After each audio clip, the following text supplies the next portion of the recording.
Good afternoon. It's Wednesday, May 17th, 2017.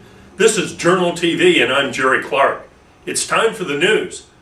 The late April mass roundup of those indicted on drug crimes regionally resulted in dozens of arrests and dozens of felony charges. Log on to either AlleganyJournal.com or visit the Alleghany Journal's Facebook page for complete details. The Alleghany County School Board heard some glowing reviews of a new tech school system in Lakeland, Indiana, after some staffers made a visit there last week.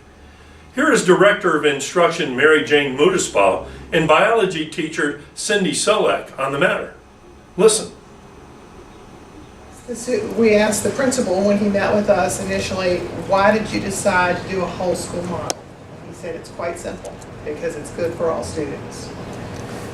When Eva Merkel, who's the superintendent, was the principal 7 years ago when this program was implemented, and she said they could not think of a single student in their school building that would not benefit from this model of instruction. So they went with a whole school model. One of the first things, we went into an integrated classroom with English and history. I saw 45 students excited to be there. They were not moaning and groaning and looking like they were bored. They were groups of 4 centered around tables working on a project. And when you asked them what they were doing, they wanted to spend 15 minutes telling you what they were doing. They loved what they were doing. And as Ms. Mudispaw said, it's for all the students. Even the ones that struggle, I found that as a teacher and as a mother, when you give them something as a project base, they tend to buy into it a lot more than giving them notes and having them regurgitate the information. And in the Department of Not So Fast comes the news that despite the Alleghany County School Superintendent's recommendation, a proposed $15,000 rural internet access program was put off until next month so that more information could be examined. Here's County School Board member Jacob Wright's objections to the proposal.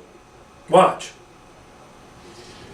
But for $15,000, I think if we could get internet for about $30 a piece for each one of these houses, we're better off putting internet in people's houses than getting. I mean, the kids that really need it, they don't have a parent that's going to drive them down to the school to hook up.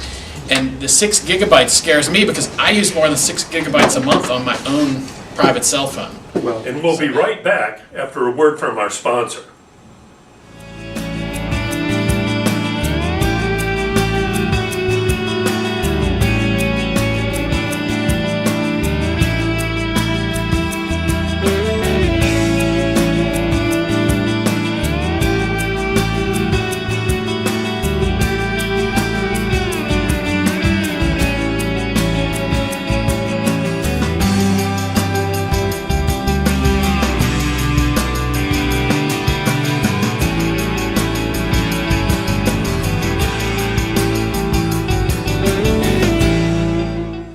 Alleghany County school teacher Rose West showed up to give the school board an update on its innovative alternative education program known as the Turning Point.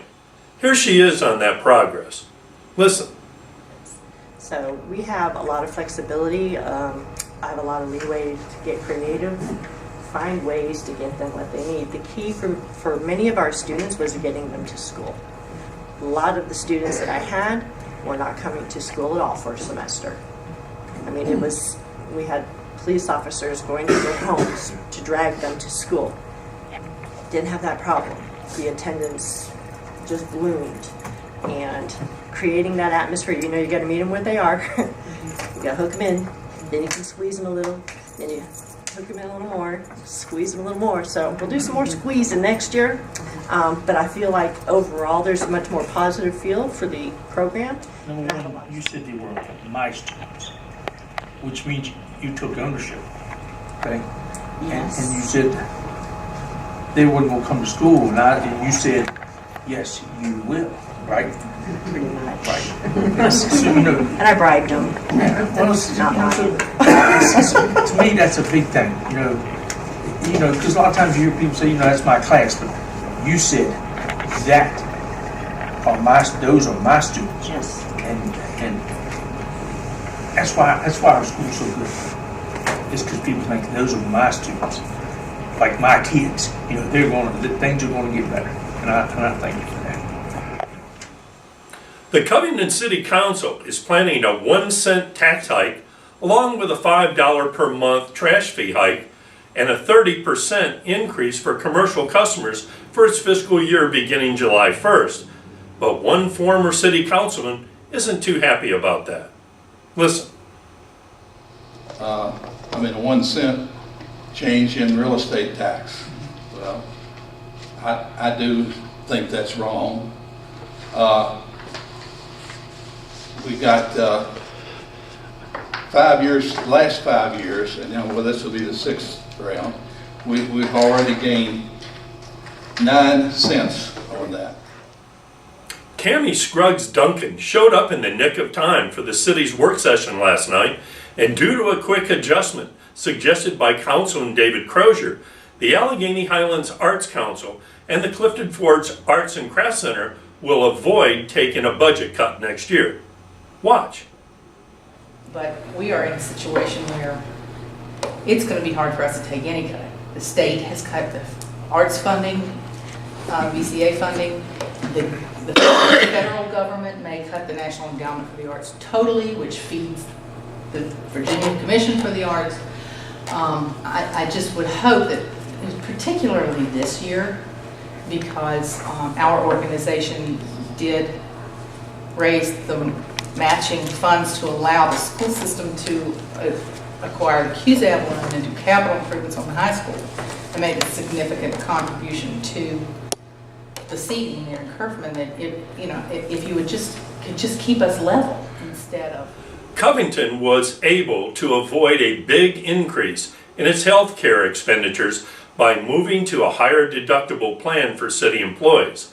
City employees will get a 1% pay hike in the next fiscal year, plus the possibility of getting bonuses under what the city calls its longevity pay policy.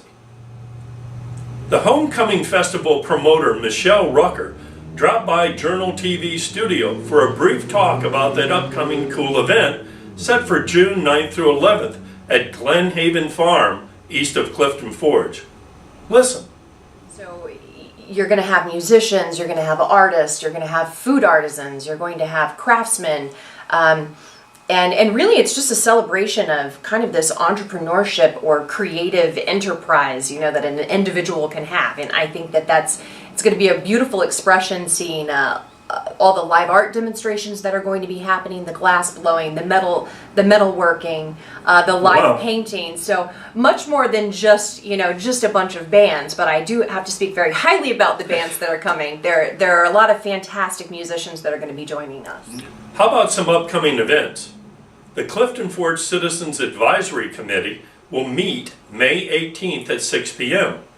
The 4th annual Flying Circus drone event will be held in Covington from May 18th through the 21st. Alleghany High School's graduation ceremonies are scheduled this Friday at 6 p.m. at Mountaineer Field. Covington High School's graduation will be held at Kerfman Hall on Friday, May 26th. About 800 Boy Scouts from 3 big area councils will descend on the Covington Moose Lodge property beginning Friday evening with an Order of the Arrow campfire Saturday night. Bath County's high school graduation is set for June 3rd at the Bath County High School Auditorium.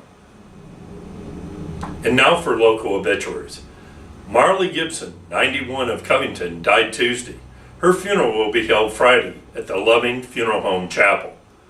Carrington L. Pasco, the 99-year-old daughter of Dabney S. Lancaster, died May 13th in Richmond. Her funeral will be held at the Hollywood Cemetery this Saturday. And now let's check out the local weather forecast. On Thursday, it should be partly cloudy with a high of 90 and a low of 66. On Friday, partly cloudy with scattered thunderstorms, high of 86 and a low of 63. On Saturday, it should be partly cloudy, highs of 81 and a low of about 64. And that's the way it is on Wednesday, May 17th, 2017. More stories, photos, and videos are available 24/7, 365 on AlleganyJournal.com and on our Soaring Facebook page. Thanks very much for watching Journal TV.